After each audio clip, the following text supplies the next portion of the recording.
तो दोस्तों एक औरत का मौत होता है 2 बार, उसके साथ साथ एक ट्विस्ट भी है श्रिया का एंट्री। तो चलो जानने की कोशिश करते हैं क्या हुआ है एपिसोड 68 में। तो दोस्तों अभिजीत का एक पैर टूट गया है और उसे पंकज दया पूर्वी मिलके दया का दोस्त के घर में अभिजीत को रखता है। रात में अभिजीत जब सोता है तो अचानक से उठ जाता है और बोतल में पानी ढूंढता है। तभी फ्रिज की ओर आता है और एक चीखने की आवाज सुनाई देता है। जब खिड़की से देखता है कि एक आदमी ने एक औरत को मारता है और उस औरत को सिर टेबल पे टकरा के उसका मौत हो जाता है। तभी अभिजीत नंगड़ा के उस बिल्डिंग में जाता है, देखता है लेकिन उधर कुछ नहीं होता है। तभी दया को कॉल करता है अभिजीत कहता है दया से इधर देखा था कि एक आदमी एक औरत को मार रहा था और वो टेबल से सिर लाग के उसका मौत हो गया और बहुत सारी खून भी गया। तभी दया कहता है अभिजीत से इधर तो कोई टेबल नहीं है यार। तभी दया उस जगह पे स्प्रे करके देखता है खून की निशान है या नहीं, लेकिन दया को कोई खून की निशान नहीं दिखाई देता है। तभी अभिजीत को कहता है दया तुम्हारा भ्रम हो सकता है यार, तुम्हारे शरीर पे दवा का असर ज्यादा हो गया है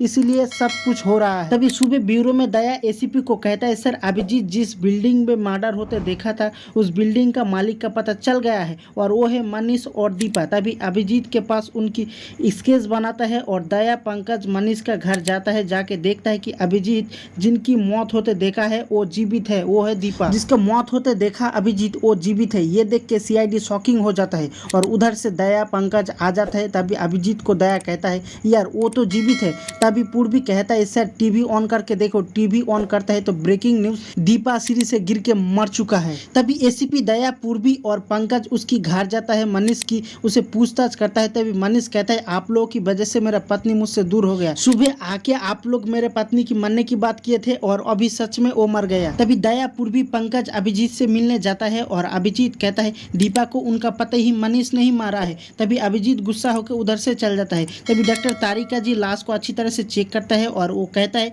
इस लाश को बर्फीली जगह पे रखा गया था। और उधर अभिजीत फिर से उस बिल्डिंग में अच्छी तरह से चेक करने जाता है, लेकिन वो अच्छी तरह से चेक करते करते उसे एक आवाज सुनाई देता है। तो वो फिर से वॉल को अच्छी तरह से ढूंढता है तो लेकिन उसे एक रास्ता दिखाई देता है और वो जाते हैं उस रास्ते में, लेकिन उस रास्ते में एक छोटी बच्ची आ जाता है, उसे डंडा लेके मारता है। लेकिन जब वो डंडा पकड़ता है तो वो पीछे से किसी ने आके मार देता है और बेहोश कर देता है अभिजीत को। और उधर जब दीपा का आत्मा का शांति के लिए एक छोटा सा आयोजन किया है तभी सीआईडी आता है और दया को कहता है मनीष ऑफिसर कब मेरा वाइफ का बॉडी मिलेगा। तभी दया कहता है तुम नहीं चाहते हो कि खूनी पकड़ा जाए। तभी पीछे से श्रिया आती है और मनीष से कहता है मेरा नाम प्रेरणा, दीपा का फ्रेंड। तभी सीआईडी टीम जाता है और दया कहता है श्रिया मेरे कहने पे आया है, श्रिया इस केस को अलग ही तरीके से हैंडल करेगा, इस मनीष का बारे में सब कुछ अपडेट देगा श्रिया। तभी मनीष अपनी प्रिय से कुछ बात कर रहा होता है, उसी वक्त ध्यान रखता है श्रिया। उसी वक्त मनीष का कॉल आता है और वो बाहर की ओर बात करने जाता है।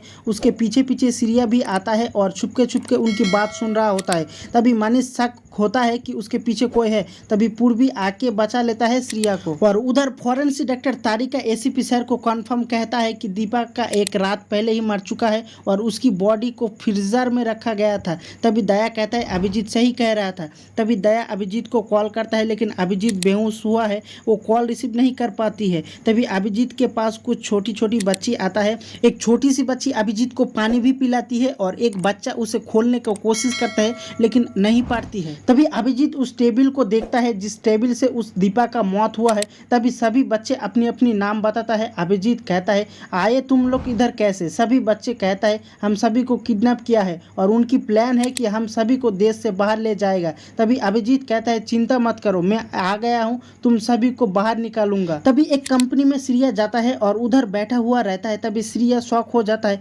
क्योंकि दीपा एक कमरा से निकल आता है। एक मरा हुआ औरत जीवित कैसे हो सकता है यार, आप लोग बताओ। तभी श्रिया पूर्वी को कॉल करके बुलाता है और उस रूम में जाता है जिस रूम में दीपा गया था और उसमें जाके देखता है कि एक लाश, वो लाश प्रकाश का था। मनीष की घर में काम करता था प्रकाश। तभी पूर्वी अच्छी तरीके से उसको चेक करता है तो उससे मिलता है एक फोन उस प्रकाश का, लेकिन उस फोन में सच्चाई पता चलती है। प्रकाश मनीष को ब्लैकमेल कर रहा था। प्रकाश मनीष को मैसेज किया था कि मैं जानती हूँ कि हॉस्पिटल में जो दीपा थी वो असली दीपा नहीं थी, मुझसे बात करो, मैं नहीं तो फिर किसी से बता दूंगा। तभी मनीष ने प्रकाश को मार दिया। तभी पंकज अभिजीत को ढूंढने जाता है उस बिल्डिंग में, उस खुफिया रूम में। तभी अभिजीत और बच्चे नहीं होता है उधर। तभी उधर पूर्वी चेक करके कहता है एसीपी सर को कि सर हम सभी ने जिसे दीपा समझ रहा हूँ वो दीपा नहीं है, वो दीपा का बड़ी बहन रीना है, दीपा जिंदा है। और पंकज कहता है सर अभिजीत सर को उधर नहीं मिला है। तभी डॉक्टर तारिका दया को कॉल करके कहता है पंकज जो सैंपल लेके आया था अभिजीत का डीएनए मिला है और कुछ बच्चे का भी डीएनए मिला है।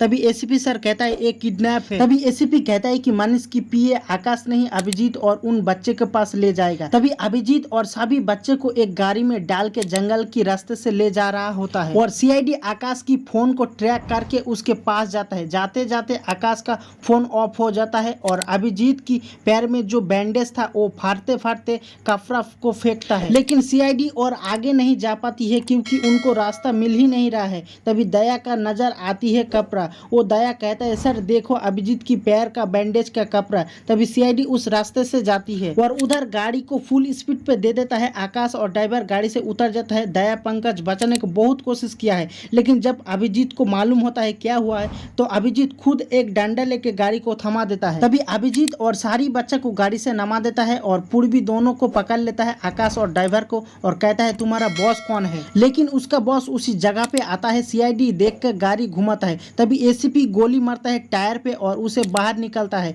और वो होता है दीपा। उसकी पति मनीष को उसी कार की डिग्गी में बंद करके रखा है। तो दोस्तों ये एपिसोड अच्छा था, जिन्होंने नहीं देखा है वो जाके देख लेना और जिन्होंने देख चुका है वो कमेंट में जरूर बताना आपको ये एपिसोड कैसा लगा। और वीडियो अच्छा लगा तो वीडियो को एक लाइक जरूर कीजिए और मेरी चैनल पे नहीं हो तो चैनल को सब्सक्राइब करके बेल आइकन को प्रेस कर दीजिए। तो चलो दोस्तों मैं मिलता हूँ नेक्स्ट वीडियो पे, तब तक के लिए बाय, जय हिंद, वंदे मातरम और देखते रहो सीआईडी।